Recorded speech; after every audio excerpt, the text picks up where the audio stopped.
Hello and welcome to my draft guide for beginners. I'm assuming you know how to play Magic, but just in case, we'll go over a brief overview. Each player will draw 7 cards at the start of the game and draws 1 card each turn thereafter that. The first player will not draw a card on their first turn. You can also play 1 land per turn. Lands are used to cast cards. The amount of mana needed to cast a card is located at the top right corner of the card. Most cards will require some amount of color mana. So my biggest recommendation starting off would be to look for creatures followed by removal and combat tricks. If you acquire enough creatures in your deck with ways to back up your attacks, then you give yourself a pretty decent chance to win every game you sit down and play. I would say the concept of creatures, combat trick, and removal is the beginning building blocks or the beginning knowledge base to build off of when learning to play limited. Here are some examples of cards to look for. Has Exodus casting costs, which means that you can pay any amount for X, and whatever amount X you use, you put that many 1/1 counters on it. However much mana you put into this card will be that big. Now, what makes this card unfair is the more mana you put into it, the more food you make. Whenever you attack, you draw a card. If you sacrifice, you have to sacrifice a food, but you draw a card. So if you can get 2 cards out of this while attacking with a 4/4, that card's busted. Wins the game. Because it gives you card advantage and it's a threat that needs to be dealt with. Now, that is a good segue into talking about mana cost. What's cool about this card is it scales with the mana cost. So however much mana you put into it, 2 mana you get a 2/2 flyer, 3 mana you get a 3/3 flyer, 4 mana you get a 4/4 flyer. That is perfect. On every single aspect, all the way up until 8 mana, 9 mana, 10 mana, doesn't matter. You'll get the creature worth that mana value. And here we're looking at 4 mana 4/4. Perfect. It's statted exactly where you want it to be. A general rule of thumb, in my opinion, is for every mana you spend, you want to get 1 toughness and 1 power. So you want to get about 1/1 of stats per mana you spend. But you can't always do that, especially with commons. Sometimes you will have to spend 4 mana to get 3/3, but sometimes they'll have abilities. Flying, trample. You can't always go off of that. Most of the time it will be a 2 mana 2/2. A card you won't really play in this era of limited. You typically want to have an effect on the 2 mana 2/2. But for learning's sake, 2 mana 2/2 is more or less where you want a card at for casting costs per what you get. Although most creatures will have an ability nowadays. 3 mana slot would be 2 3s or 3 2s, which is about the par for 3 mana cards, although on higher rarity cards you will find some to be 3 mana 3 3s, and that's perfect. This rare is a 3/3 haste. Perfect.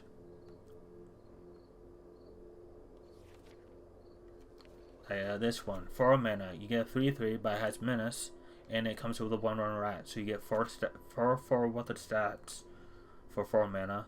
Where you run into a little bit of trouble is the 4 mana 4/3s often trade down for 3/2. This card, for instance, which you are kind of down in that exchange because you spent more mana on your creature and you're trading for a creature that your opponent spent less mana to play. But that's kind of minuscule at this point, and I wouldn't worry about that too much. So now that we've kind of talked about casting costs and kind of what we're looking for a creature, let's show you the other cards we're looking for besides creatures. And those are instants and sorceries. Specifically, removal spells and combat tricks. Like this, deals X damage +2 to target creature. This would be a fantastic removal spell. It's instant speed. This is what you're looking for. Same with anything that has adventure on it. Creature gains double strike. You can use this, and then you can cast the creature later. It's a way to get advantage in a form that we call 2-for-1. You use the first half of the card to make your creature have basically first strike damage to kill the blocker, and then later on you can play the two-headed hunter later, and you got a card out of the combat trick by killing the creature through combat, and now you're getting a 5 for a menace. So something like this, if you can maneuver the board state and the flow of the game to allow this card to net you a 2-for-1 is what we call it, that's a good card. This is something worth picking up early in the draft to try to get an advantage with in the game. Now, this is what I would consider a very solid removal. It's 4 mana instant speed, which is, the mana varies, but you really want to focus on the instant speed part. That changes a lot when removal is instant versus sorcery, because you have to play sorceries on your turn, whereas you can play instants on your opponent's turn. Rageful Takedown, Curse of the Werewolf. All of these are sorcery speed removal. I will play pretty much any copies I get. They're cheap, they're efficient. However, the green, you gotta keep in mind, the green ones require creatures to use with your removal. So without creatures, these ones really don't do anything. So some combat tricks would be like +2/+2 instant speed, and what you're gonna do with those is when you attack with your 2/2 into their 3/3, if they block, you're gonna use the combat trick. Make your creature bigger and allow your creature to win that fight, win that combat. Now, however, I do want to warn you, it is not a winning play to just cast a combat trick on your creature if your opponent doesn't block it, just to get damage through. However, if they're at 3 and you attack with a 2/2, yes, you can do it. Then it will win you the game. If the combat trick doesn't result in your opponent going down to 0 life, don't play it. It gives your creature indestructible and +1/+0 if you need to kill a creature that is blocking it, or you can even save it from removal with the indestructible. The other mode destroys the target creature with power 4 or greater. Both modes do different things, but combined on this card makes it very good. 3 mana 2/2 with a raid ability is good. 2 mana 2/3. Typically don't like that stat line. I typically like 3 mana 3/2 better than 3 mana 2/3. However, this has a enter the battlefield ability that gives you a royal token, which gives something else 1/1. So if you control another creature when you cast and play Red Tooth, it's like you're getting 3-4 worth of stats for 3 mana, which is above. It's above the curve. It's above par. 4/2. Yeah, it's 2/4. Yeah, 4/3, and you got a 5/4. Like I said, the typical points you want to look at is 1 toughness, 1 power per mana spent. 2 mana 2 2, 3 mana 3 3, 4 mana 4 4, 5 mana 5 5, 6 mana 6 6. However, most commons and most magic cards don't follow that rule. Like for here, you got 3 mana 3 2, 3 mana 2 3. You can have 3 mana 3 3. So now that we went over creatures, instants, sorceries, removal, combat tricks, how to get an advantage in a game. Why is that important? Going back to what I was talking about, these cards that have an adventure get you an effect on a game, and then later you can cast the creature. It's like getting 2 cards into 1. So the time has come. You're there at your local game store, ready to sit down with your opponents to draft your very first draft. Things are very exciting. You sit down. You get handed your packs. The judge yells, "Open the packs. It's time to draft." Open the pack. You're sitting there looking at it. A few rules of thumb to recap. Higher rarity cards are typically stronger than lower rarity cards. That is not always the case. We're looking for a creature's combat trick removal. Yeah, I would ignore this rare. We're looking at the best creature is a 4 mana 4 4 Vigilance, perfectly statted. The only other removal is a 4 mana removal that does 4 damage on par with damage to cost ratio. Okay, so we started with a green card. And I'm not even really going to worry too much about the stats and the power level of cards. So since we started with the green card, we're going to take this 2 mana 1/3 that adds green. I am going to make sure the card I'm taking is playable, even though the power level of the card might be under the power level of a different color. What I'm doing here is I'm just trying to accumulate the same color so I can construct a 40 card deck with enough playables.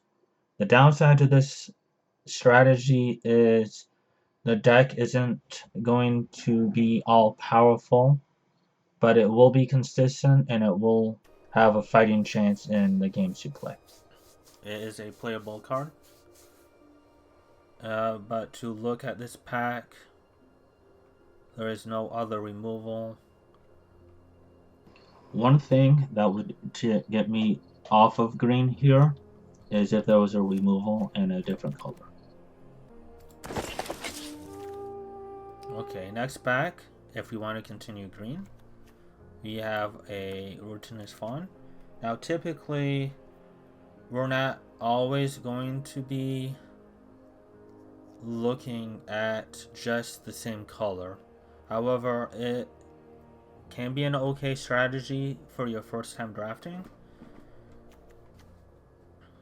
If we're looking for an advantage card, this one's good.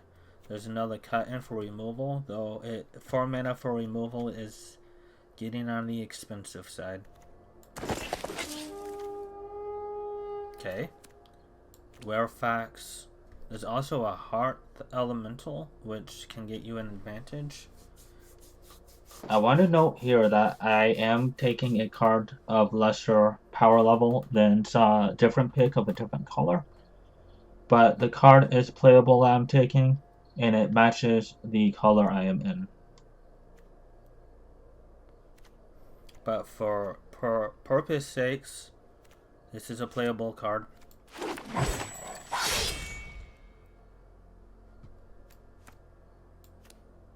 Now, typically in Limited, you want to avoid too many heavy costed cards. But for the purposes of this first draft, we're just focusing on picking up enough creatures, instants, removal, combat tricks. Okay. There is not a green card in here that I want. So we are gonna venture into a different color. And we have this one that I'm looking at. Probably is the best creature here.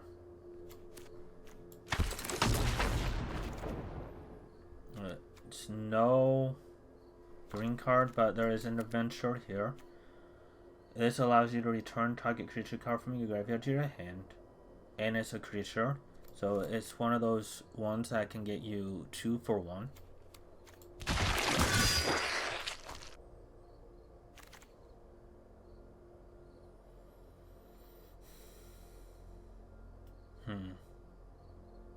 Now we have red removal, blue combat trick. Is what the two I'm focusing on. There is a white creature here, but at this point I'd rather be black. Take the blue combat trick. Okay. I guess we're taking the white creature now.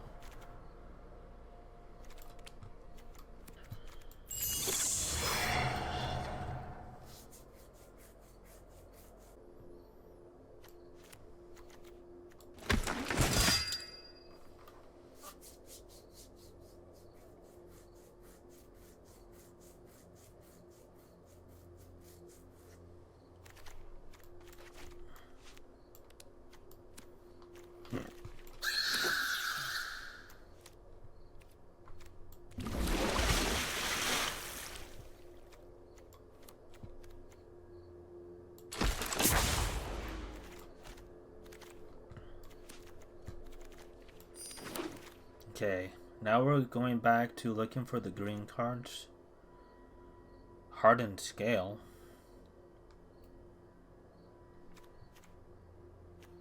Another ramp. So I'm not seeing... There is a huge removal spell here though, which we're gonna take. It's good because it's instant speed and it exiles creature or planeswalker. Looking back, no green card, but there's another adventure card here. There's a green card. Maybe wheel this one. Just getting creatures. We have a ramp, so we don't need to worry about. At this point in the draft, I'm pretty comfortable with being green-black. Okay.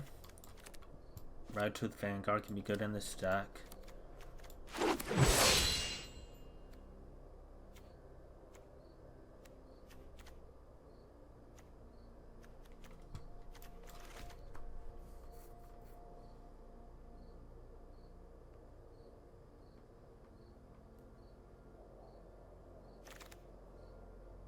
Saboon, removal.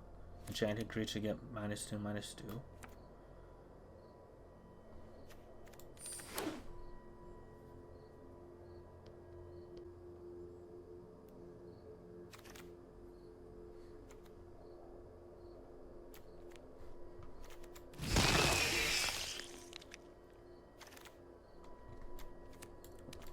More removal.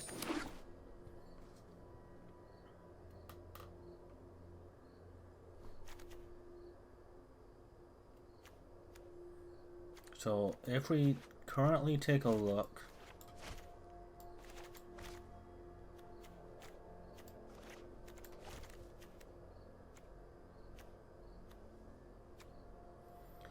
we have 12 creatures, 3 removal species. We have 1 expensive card, and the rest between 2 and 4 mana. We weren't really going to talk about the curve of your deck in this draft, but it is important to kind of at least know about it. The curve of your deck is dependent on how many cards of each CMC or casting cost you have. And mana ramp cards kind of help you cast more expensive cards as well. But typically you want the majority of your cards to be between 2 and 5 mana, with the majority of those cards be between 2 and 3, or 3 and between 2 and 4, or 3 and 5, depending on what curve you're looking for.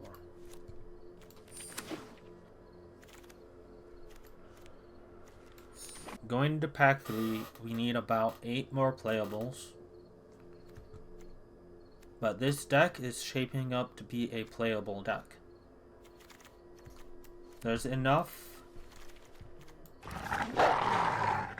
playable cards that it's hard to kind of take away, to come away from a deck with a deck that isn't entirely playable. If you are focusing on making sure every card in your deck has the potential to do something.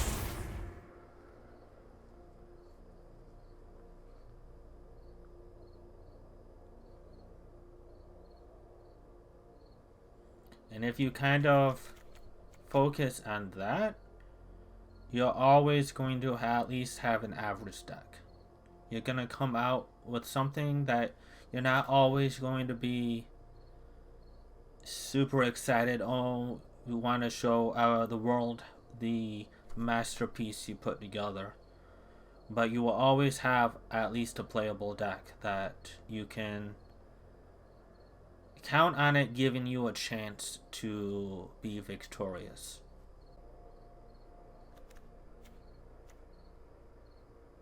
Like, for instance, here's a combat trick I was talking about. Definitely take it now. We have enough creatures.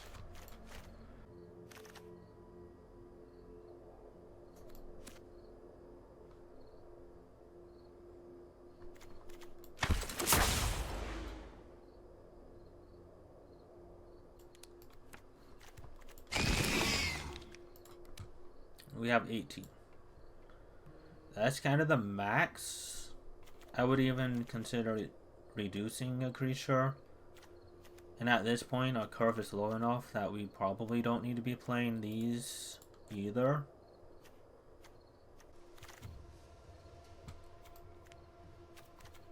Expensive removal is still removal. There is a combat trick though, which can...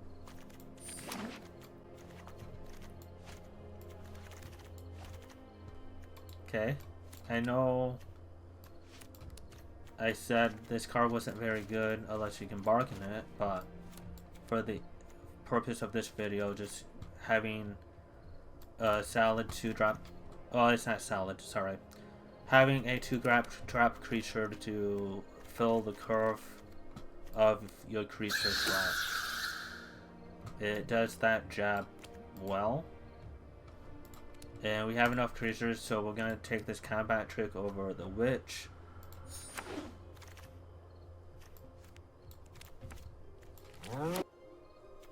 Oh, and then we'll take 5 and we'll cut this 2-drop.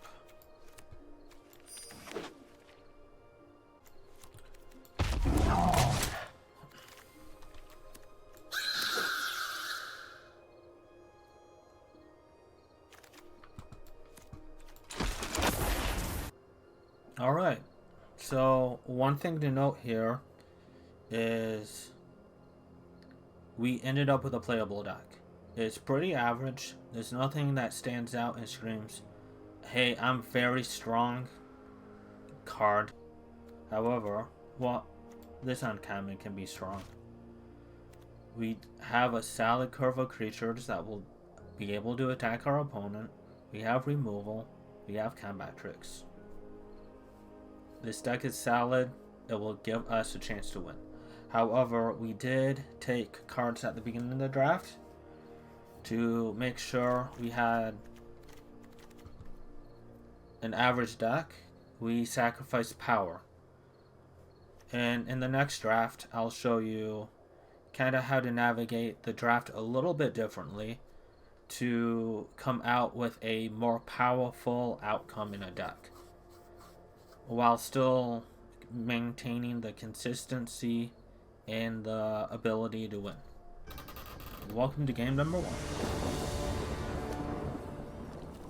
And we're going to keep this hand. And we're going to talk a little bit about mulligan decisions on each one. When you typically have 3 lands and 4 spells, that's I would say the perfect ratio for a starting hand. And what makes it extra perfect is when you have at least 1 land of each color. Now this curve allows us to go 2 drafts, but we don't have a 3 draft yet. We can use this to kill that 2 draft and get in for damage, which wouldn't be a bad play. However, I don't really care to kill that. So I guess we're gonna opt to not do that and just pass the turn. Okay.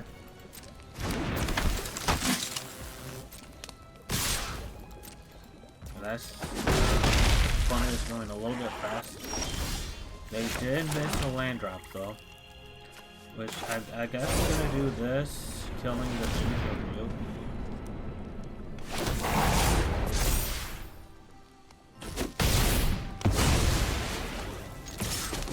And then next turn we can bargain away the token to get in an extra damage.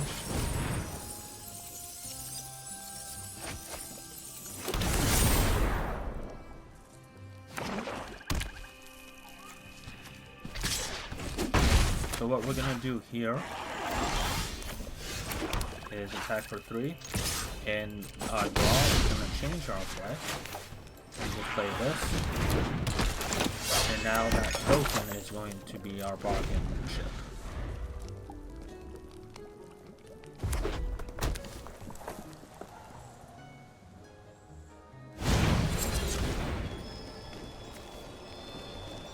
Or I can sacrifice the food and draw a card and lose a life and still use that to bargain. That seems better now, because we'll get a 2-for-1 out of this card.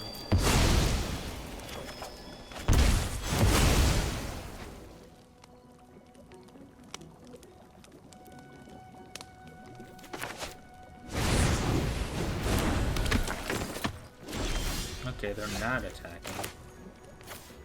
We're gonna play Forest, attack. If they double black, we're going to exile this.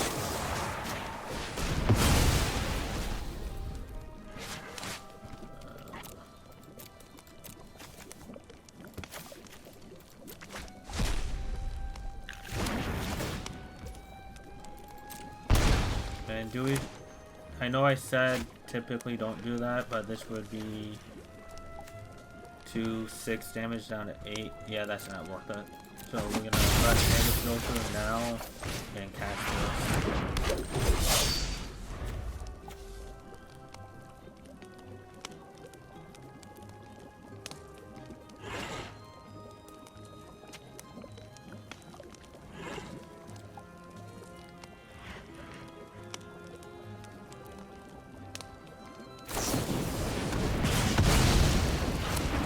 Well, now we don't have the bargain chip.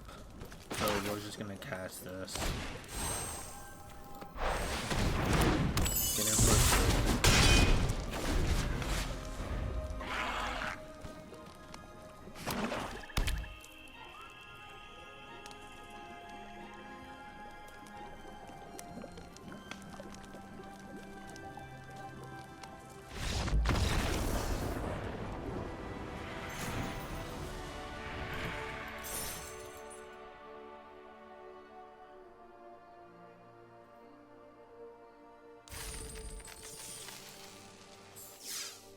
Alright, on to game number 2.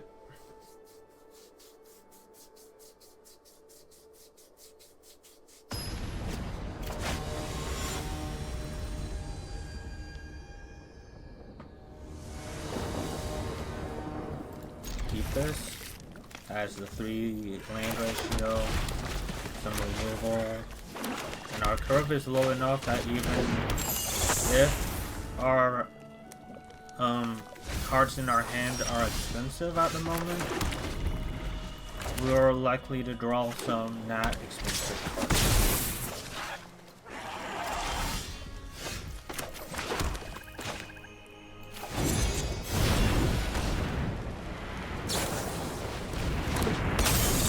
That's a better step than that, so I'm glad I did it this way.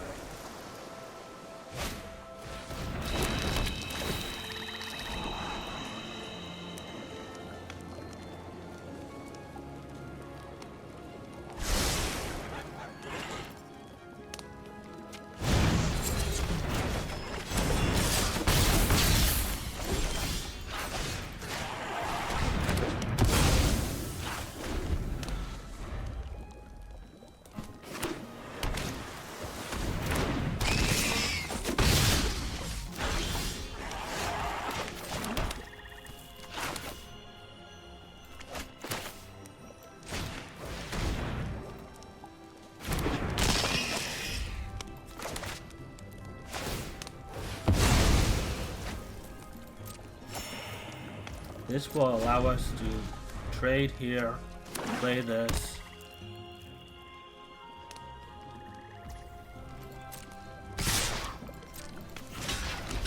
And then we'll have a token from the Monstrosity dying to sacrifice to this or to this, depending on what we draw.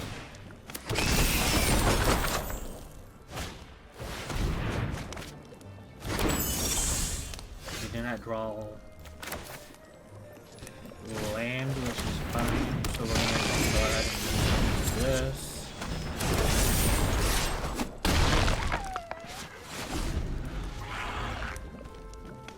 If they play that 6-mana spell, we can exile it.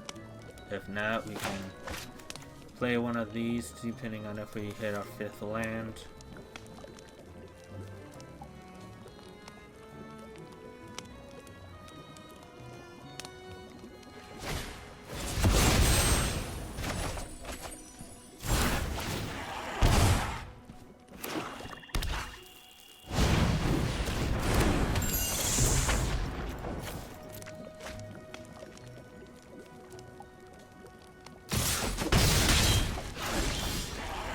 Hit our 5th land, so we're gonna see if they want to trade.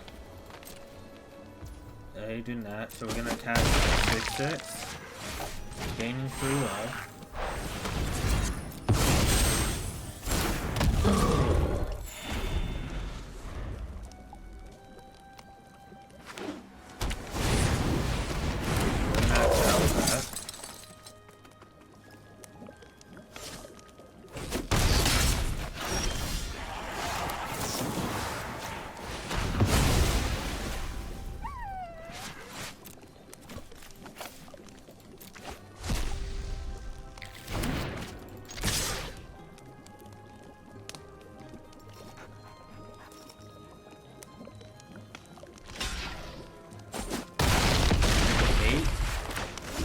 Next turn we can attack, see what happens here, but most likely have a bargain target somehow, some way between this token or the token of base.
No, unfortunately...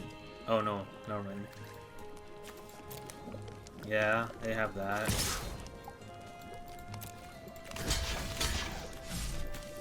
I don't think it too matters too much.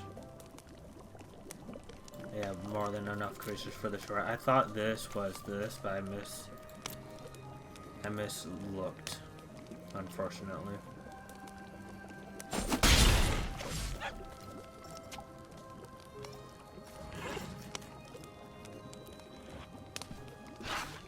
Or I neglected to actually look to see if it was the card I thought it was.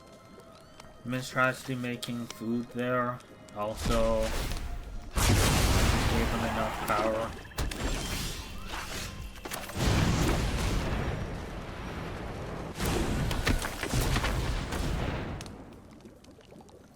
And now they're gonna gain 3 again. But 1 off of this. Maybe at 5.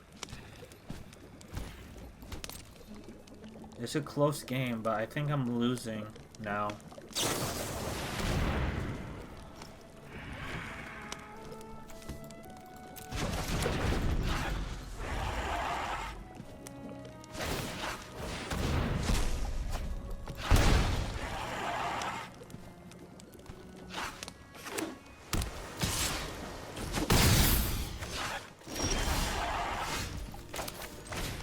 Alright, force you to sacrifice your food.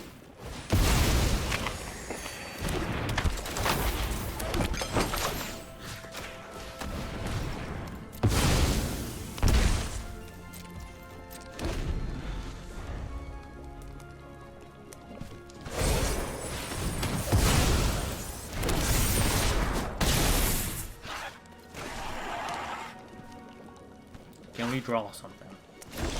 Nope.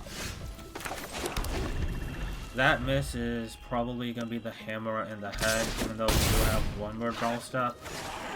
We needed to hit something that turn in this time, because it's not going to happen next game.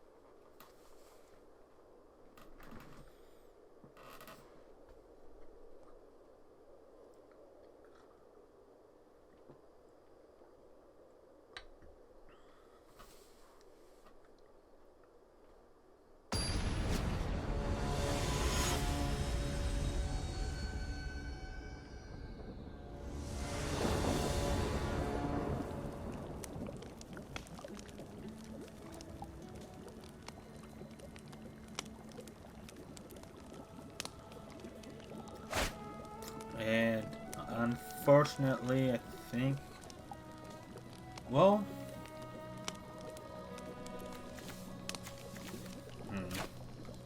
I think I need to mulligan this. However, if we keep this, what are the outs? And the outs would be to draw a forest, which isn't too unlikely. It's actually pretty likely. I would say it's probably, I don't know. It's more likely to draw a forest than not to. This hand would also need to find land, but we're on the draw, which is more like being on the draw makes you more likely to find the things you need. I think I'm gonna keep it.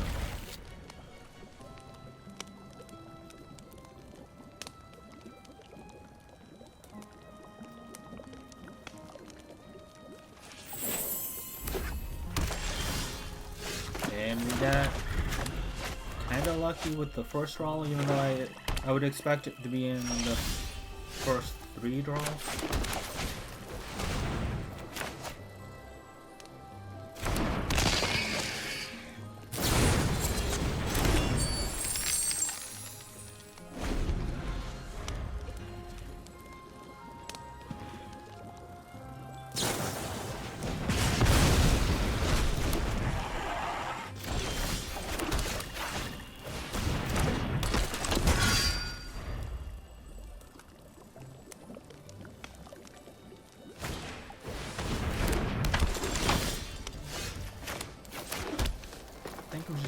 this, make a 5-3.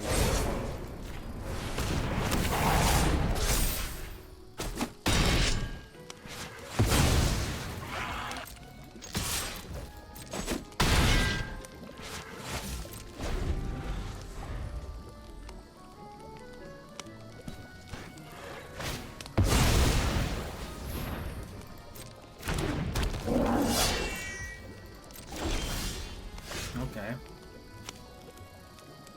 Let's attack. We're gonna play this and then we're gonna play Sweet Tooth.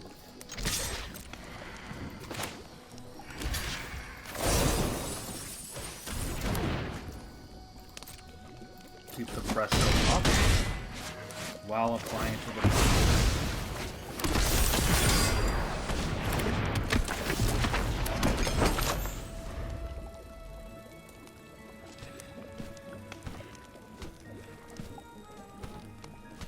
and my opponent's missing land drops, which makes this pressure all the more critical and important in this victory,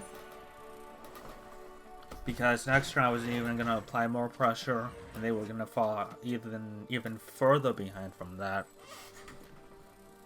which is why it's critical that you not only hit your land drops but have a impactful play.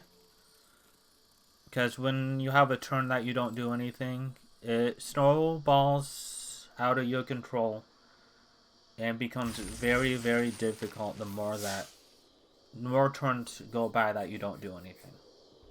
If your opponent is doing something.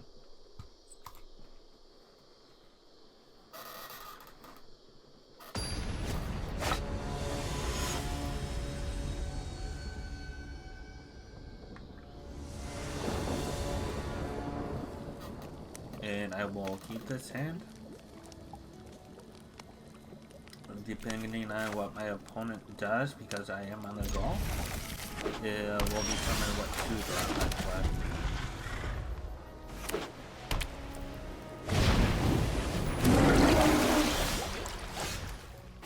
I will play this. I will not block if they attack, because I think I have a better attack.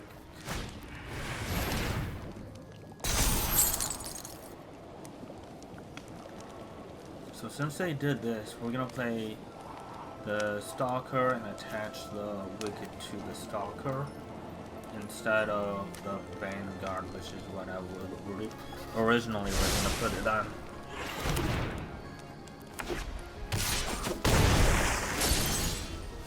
Or that's actually, is that better? No, I think this original play is so good.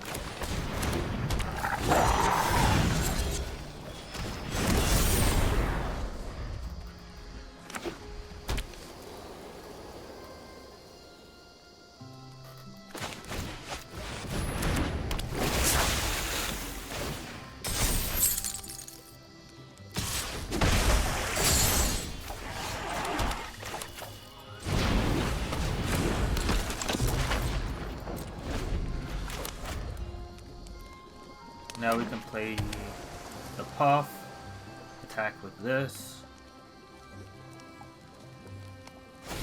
What is my opponent going to do?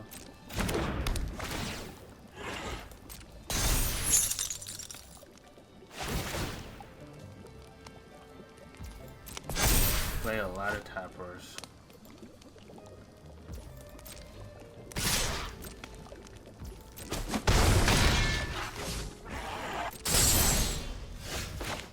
Maybe if that's the case, we just want to play two things. Guess he's gonna tap next turn.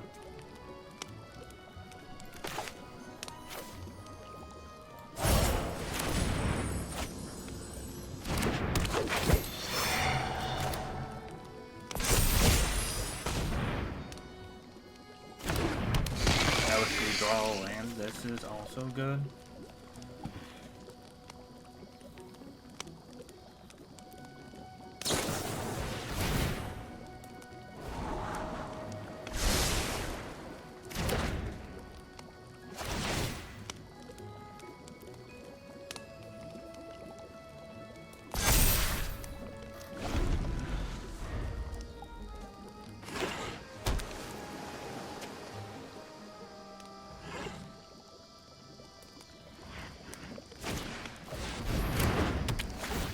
Well, my opponent's deck is definitely more powerful than mine. And definitely more synergistic.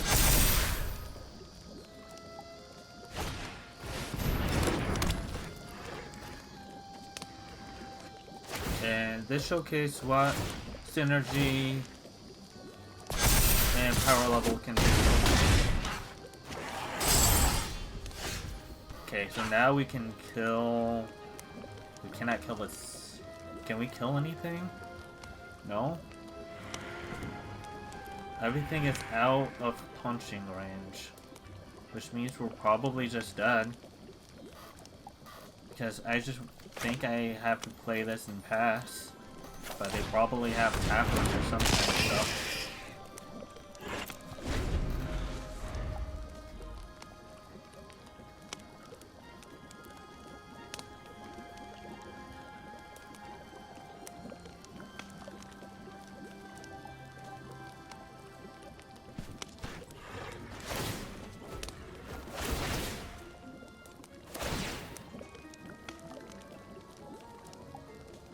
We have that crown. Pretty sure this game is just impossible for me to win at this point.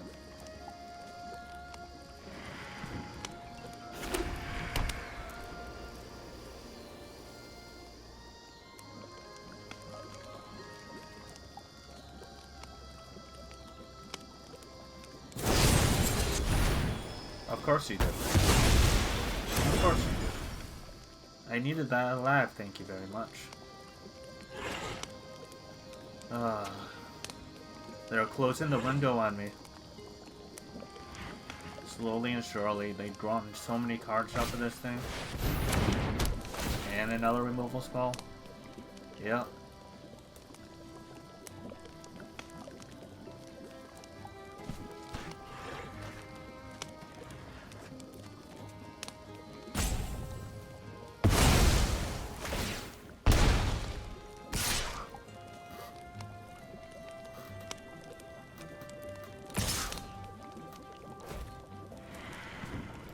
Double black here, some.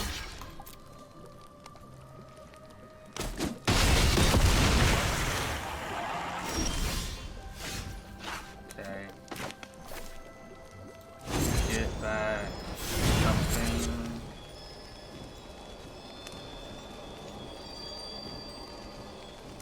This. We're like one turn too late with that. Whatever we do, we're just gonna die due to them tapping and attacking. And we need to jump. Like we're in a position now where we're so far behind that I needed the Death Touch to even 2-for-1 myself to get rid of their biggest threat. And if that was the case, if they didn't have this, we would fight this, get back the Death Toucher, and probably be okay.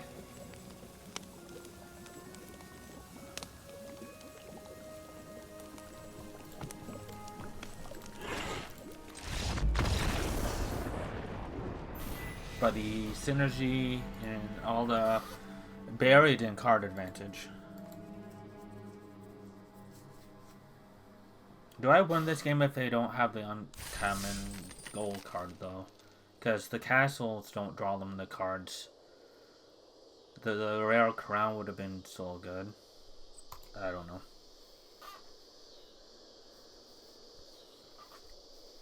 Also, if that draw is like different and I'm able to kill the 2/3 before they get big from the counters.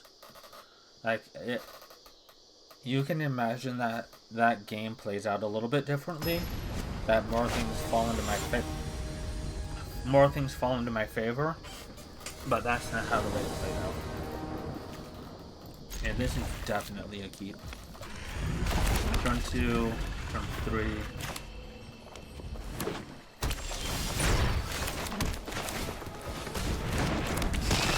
Very strong opening.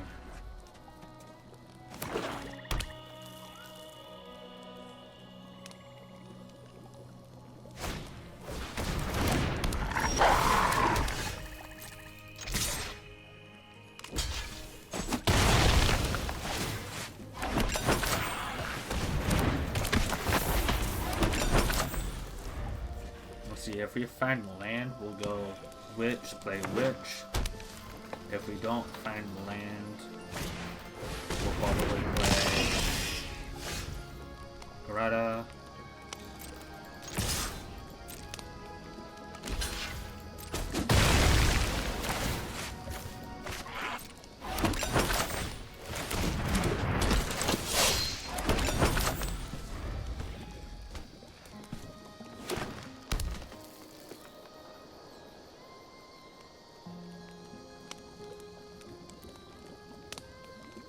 Next turn, if we find land,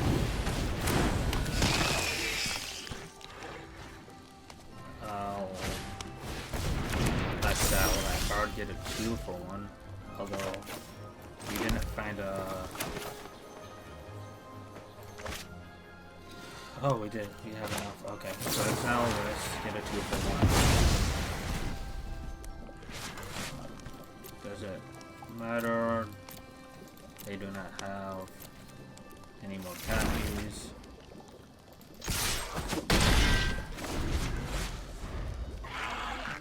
Next turn, if we draw land,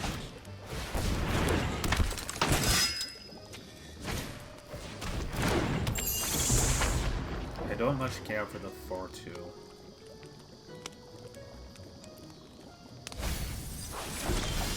Okay, so what we're gonna do, we're gonna play off and pass.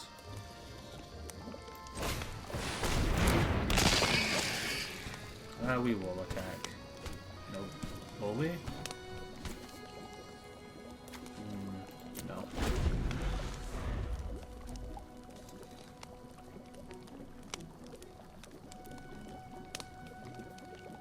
Because they don't even have a good fight target.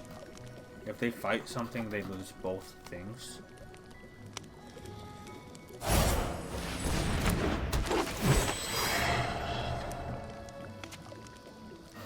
So I think what we're gonna do here is we're gonna make a wicked roll on the puff, play this, and attack with both.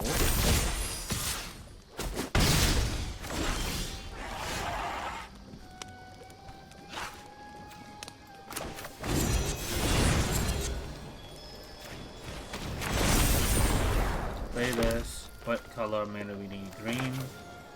Play this. Sack of food for a counter here. Attack with. Oh, I didn't mean to attack with that, but that's fine.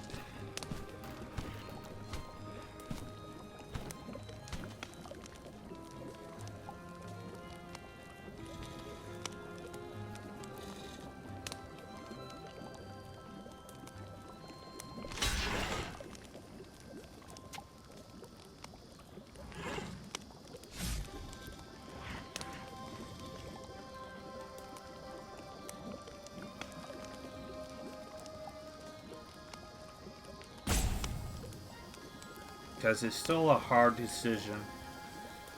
In order to kill one of my big things, they need to double block it. So getting in with the Greta isn't entirely a mistake, but I didn't entirely mean to attack with it either.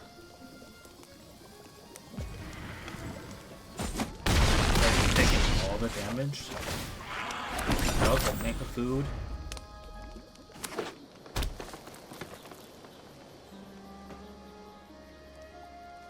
Maybe I just play the witch, put 2 counters on the witch? What is your plan here?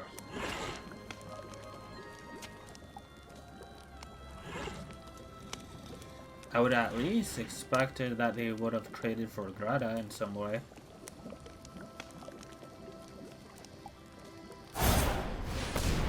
Perfect. Fights Greta, sure.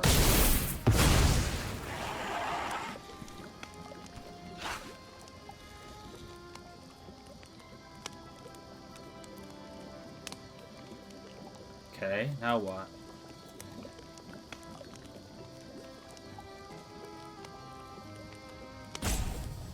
Because now I can only attack with the Scream Puff, but that's still good.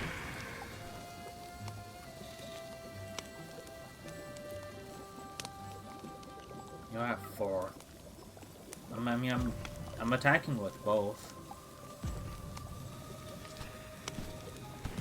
You either go to 2 by attacking the food. I need to find some way. Okay, that's really bad. You're at 3.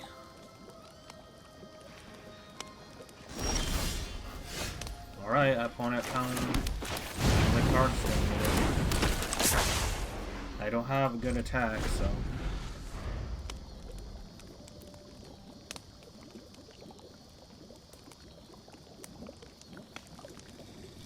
Two removal spells.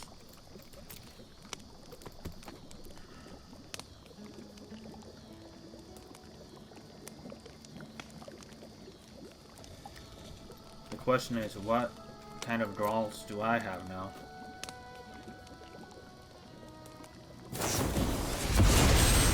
Can make that 3 removal spells. Yes. Getting out of control extremely fast.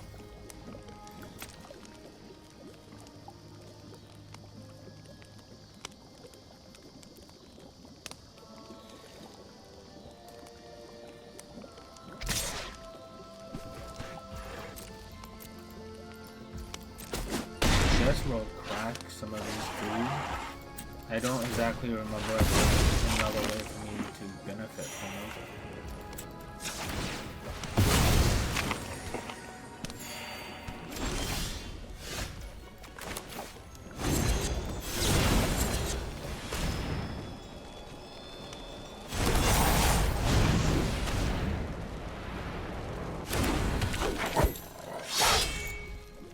I'm not attacking because this would only trade for that, and this is it's a better attack if I can also attack with the Werefox.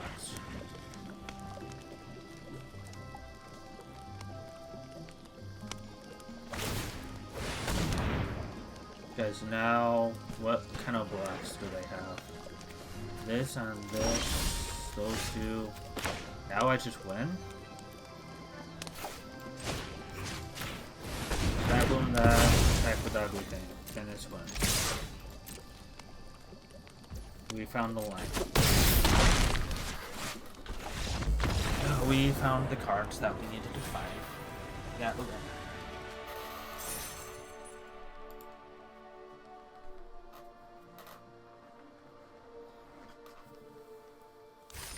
okay. Okay, we get to go to game number 6. One more loss and we're out though. This is fine. This stack is showing up.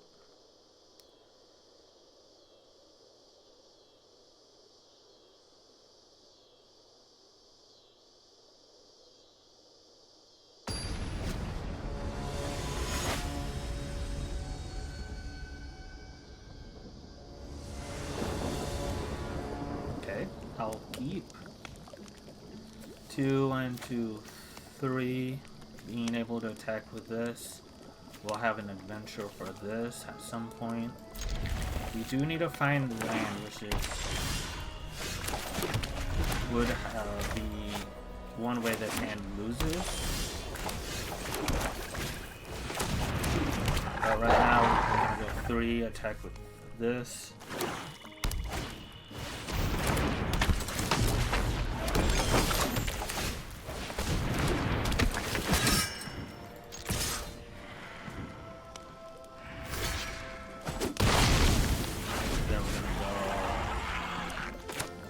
If we play this, it doesn't have haste, but it's still a good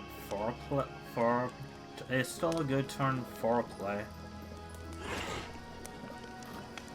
It depends on what they do, I suppose, because they are facing a 4 power.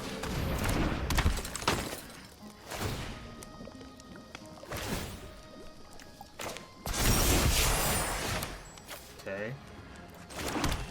Let me think. If I play this, actually I could play, you know, rolls don't stack, so that doesn't do it. If I play this, make it into 3/3, and then I just will have haste next turn. Or I can do this, put the token on it, and then play this. What's more mana efficient? Spending 3 now, and then 5 next turn. Or spending 4 now, and then spending 5 next turn. Okay, that seems better actually.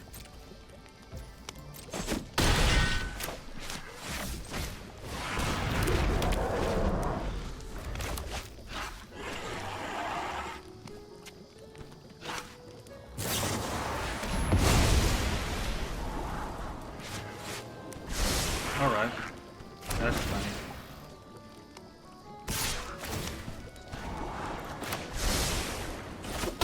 So now we'll go to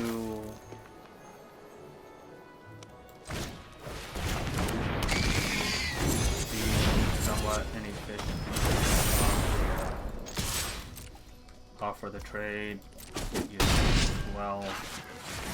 Next turn we'll play this, sacrifice the Wicked token after we attack.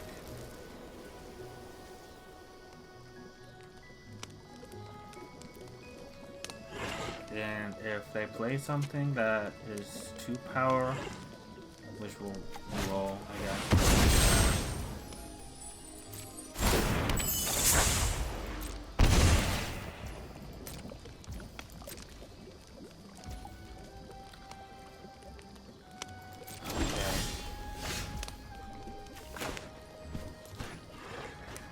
This is awkward. I guess we do the same thing.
Close game. I think they have a slight advantage with this. If we find one of our removals to deal with this, we might be okay. Maybe just have a second one. Okay. Yeah, I think we're gonna lose. I'm almost confident, but we'll see what we draw.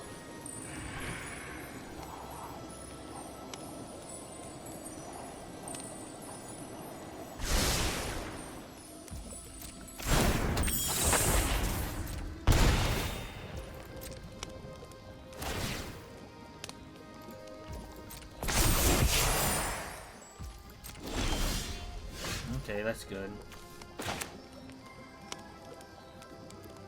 What do we do, though? Do we wait for them to attack? Probably.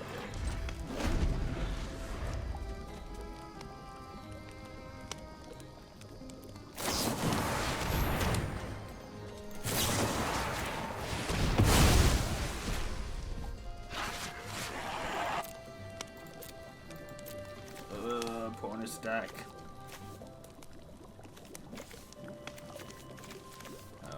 Well, opponent stack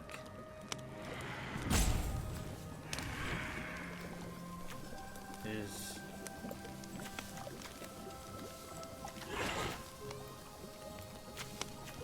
alright, so basically what's left is 3 removal, 2 card draw spells, this thing,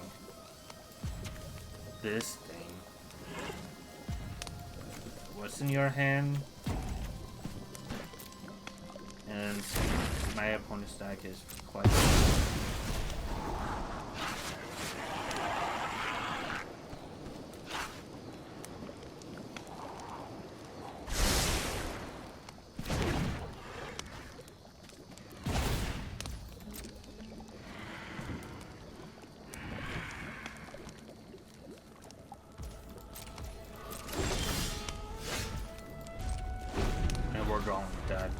We've already seen 8 lands to their 6. Also, so that's a big factor.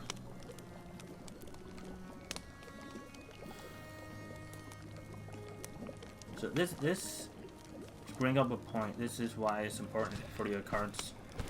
For every card in your deck to have an impact on the game, because when you draw a few, 1 or 2 more lands than your opponent, it can make a big difference if you have a card that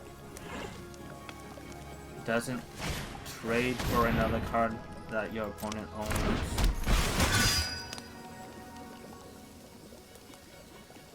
They're just gonna bounce it. That feels weird. No, they declined, okay.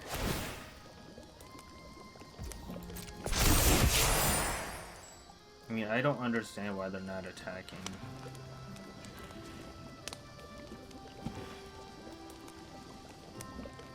What's this do?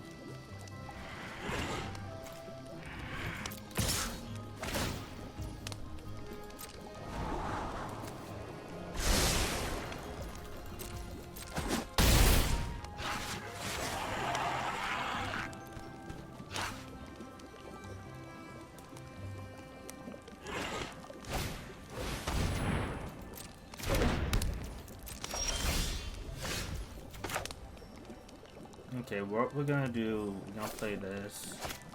We can put a counter on this attack that would trade for the Spellbook Vendor, but they just get it back. Maybe we just want to draw the card.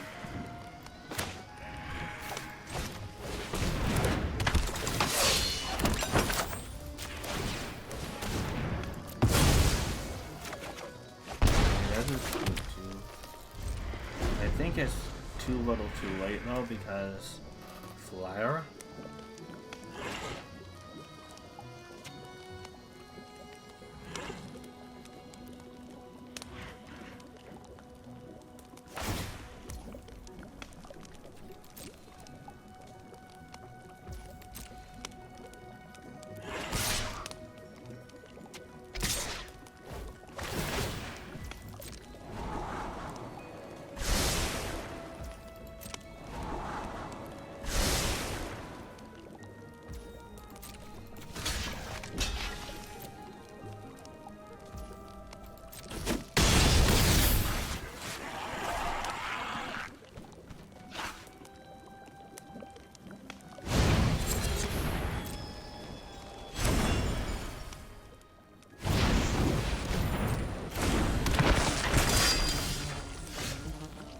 I didn't even think about this.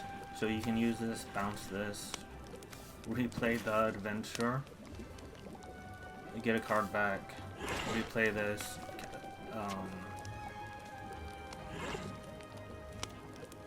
but it's kind of a one-trick pony. That's fine.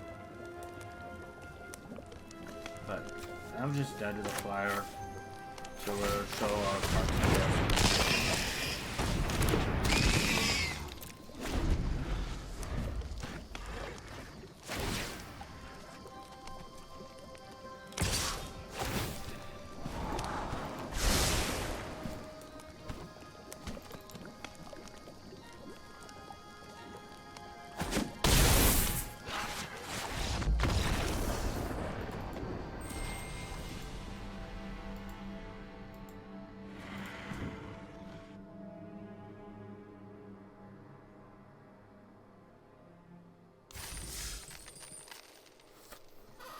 We went 3 and 3, so that was just an example of how you can get a playable deck that doesn't necessarily have power level, isn't necessarily